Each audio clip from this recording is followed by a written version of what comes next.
and welcome to Business Daily. I'm Lee-Jiun in Seoul. Before we get started, let's first get a glimpse of the day's highlights.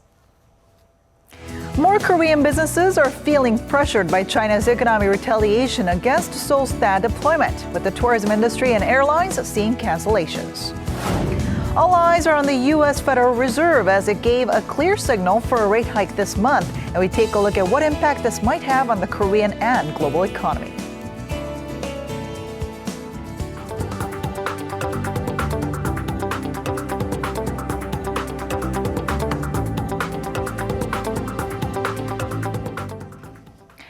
Weak private consumption continues to weigh down economic recovery here in Korea, although a recent expansion in exports has led to growth in investment and production. This is according to the monthly Green Book of Economic Trends issued by the Finance Ministry. Thanks to a surge in demand for semiconductors and petroleum products, Korea's industrial output and facilities investments in January jumped 3.3% and 2.6% on month, respectively. Retail sales, on the other hand, dropped roughly 2%.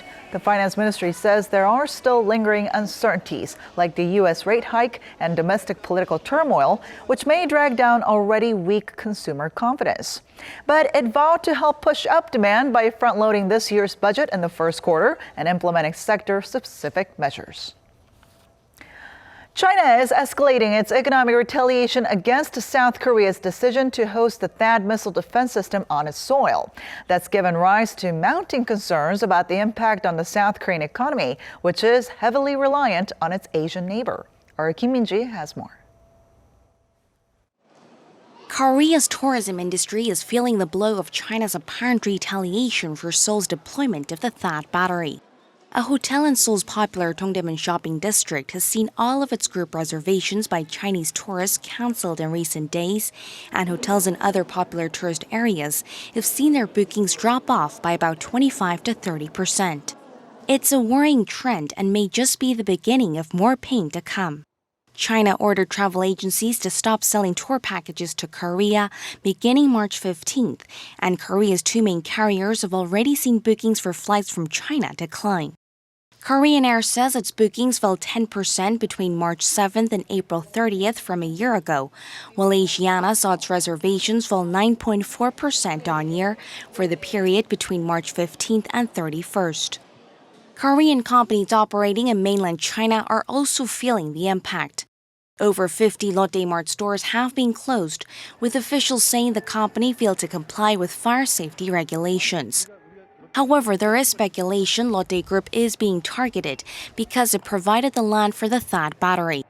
Local think tank IBK Economic Research Institute says in the worst-case scenario, Korea's losses from the THAAD row could amount to $15 billion, pulling the nation's growth rate down by 1.07 percentage points. The projection is based on the assumption that Korea's exports to China are affected by the retaliatory measures and that Seoul loses half of its Chinese tourists. However, some experts say the unofficial sanctions could be temporary, given that China will not want the impact spreading to its own economy. It's still early in the stages, but Chinese authorities are well aware that these sanctions won't be just Korea's problem. The Korean government is believed to be considering reporting China to the WTO, but in the meantime, experts advise that Korea should diversify its overseas markets. Efforts to cultivate markets other than China should take place faster than before. Korean companies should seek for opportunities in emerging economies in Southeast Asia as well as in Latin America, where Hallyu still attracts stronger consumer power. The Korea International Trade Association has set up a center to support firms that are facing trouble in light of China's retaliation. Kim Min-ji, Business Daily. Next Wednesday, the 15th, marks 5 years since the Korea-U.S. Free Trade Agreement came into effect. And ahead of it, a new report shows that the market share of U.S. companies in Korean imports jumped to the highest figure in 10 years last year, thanks to the bilateral trade pact. In fact, it jumped to 10.6%, gaining more than 2 percentage points between the latest reading and 2011, a year before the trade pact took effect, according to the Institute for International Trade. trade. By comparison, Korean companies' market share in U.S. imports increased by less than a percentage point to 3.19%. Trade between the two countries also edged up in contrast to overall global trade, which fell by an average 2% each year. And along with the shift in demographics, another change on the jobs front may represent more problems: technology. As Korea keeps pace with the rapid advancements, concerns are getting real about preserving jobs for humans and keeping the labor market in balance. Our Shin Se-min tells us more. They're at hospitals, banks, and now at your nearest fast food chains. These unmanned self-service systems, or kiosks, continue to pop up in different industries. The convenience makes me want to use them over and over. Mostly, they cut back my waiting time. I enjoy ordering through automated machines, especially when I'm in a hurry or don't want to talk to the cashier myself. Large companies are convinced that automation helps them save money on labor cost while catering to the demands of their young customers.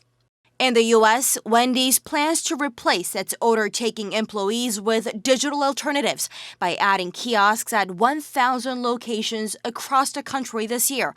This following suit of other fast food chains that have either already installed or are planning to expand the number of self-ordering kiosks.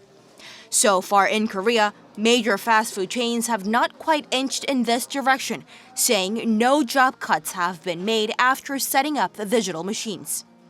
The move toward automation isn't all about cutting back on labor cost, as it also enhances labor productivity. But still, people are worried. This speedy and easy-to-use technology may simply look like a step forward in greater efficiency. But along with this rapid expansion of this automated kiosk also comes the concerns that they're stealing people's jobs. The World Economic Forum predicts that nearly 5.1 million jobs will be lost to automation over the period of 2015 to 2020. That would deal a hefty blow to countries like Korea. Of the total number of workers, over 32% are non-regular workers, and more than 2.4 million Koreans work as part-timers, a figure that has been growing over the past years and is still climbing.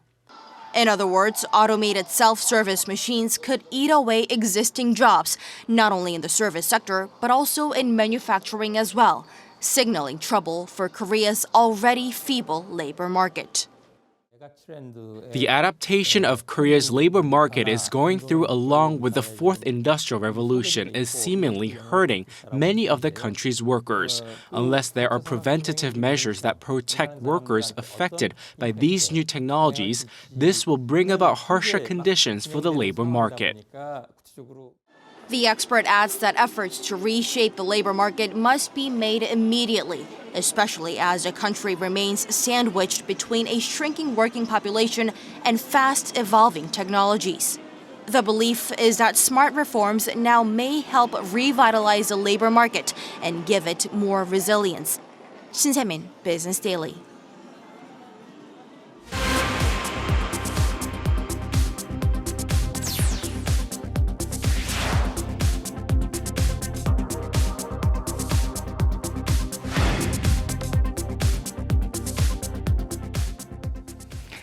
For the past 3 years, the U.S. Federal Reserve has struggled to get rates off from near zero levels amid slow recovery and sluggish inflation. But now, with its economy seen to be on a healthy path of growth, the Fed appears to be on track to reach its projection of 3 rate hikes this year, with the first potentially coming this month. Take a look. The odds for a March rate hike by the U.S. Federal Reserve stood at 77%, just a few days before Fed Chair Janet Yellen's speech on Friday, during which she sent out a strong signal for a rate hike this month.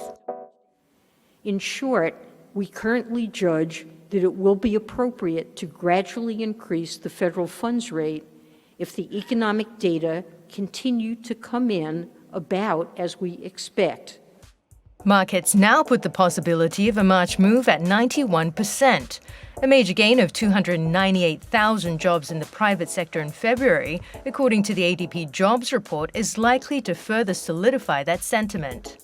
The U.S. unemployment rate is down from 10% in 2009 to 4.8%, with the country having added over 11 million jobs over the past 8 years. Wage growth also picked up momentum in the past year. Korean government bond yields have climbed along with others around the world as investors wait to see when the Fed pulls the trigger. If a March rate hike becomes a reality, what impact will it have on the global economy and conditions here at home? For more on this, we have Professor Kim Se-won from I화여자대학교 University joining us in the studio today. So good to see you. Pleasure to be here. So all eyes are on the Fed as investors digest fresh economic data and are eyeing a probable rate hike this month from the U.S. Fed. So tell us more about this. Well, until last month, actually, the market's expectation was a U.S. interest rate hike is in June. But after the U.S. Fed chairwoman gave a significant hints that there will be interest rate hikes in the middle of March, the market's move has quickly reversed. Actually, U.S., all the numbers is pointing that U.S. economy is under robust situation. Unemployment is one of the lowest in history, below 5%. And the stock market is continuously booming, and inflation is pretty much stabilized.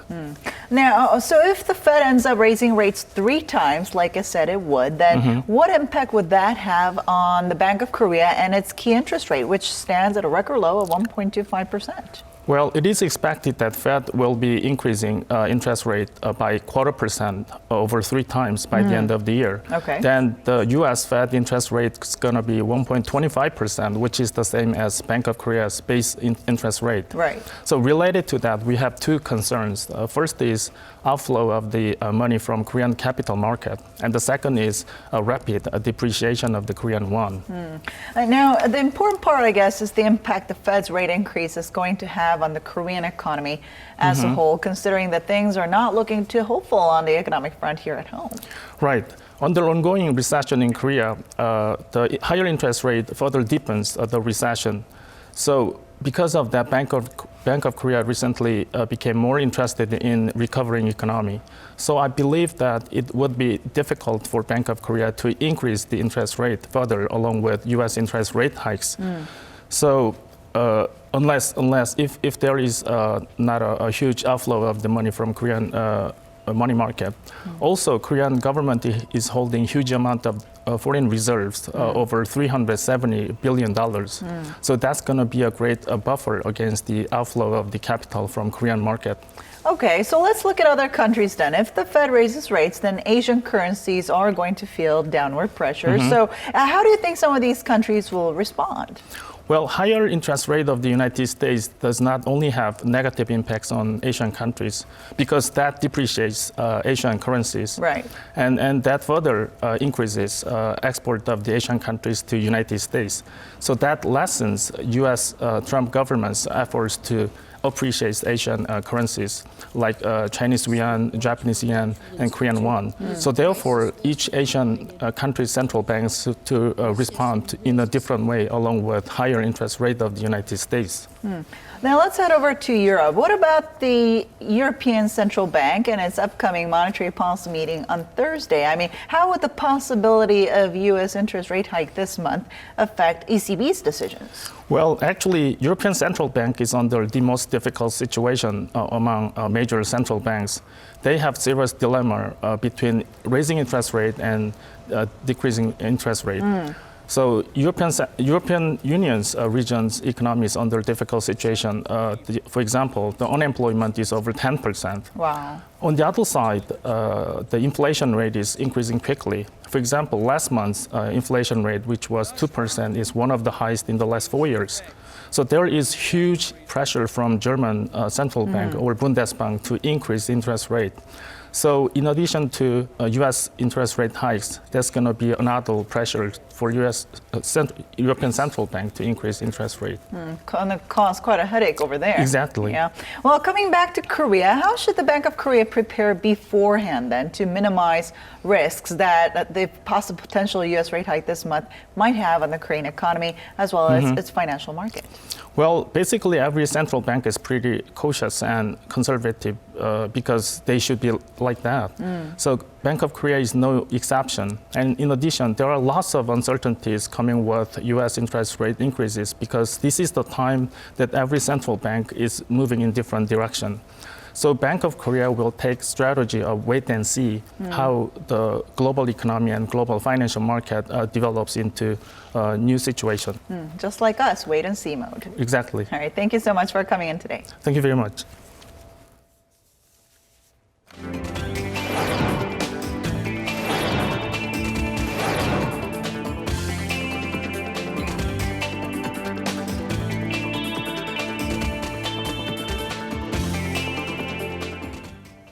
And that wraps it up for today. Thanks for watching. We'll be back tomorrow with more at the same time, same place for your Business Daily. Until then, goodbye.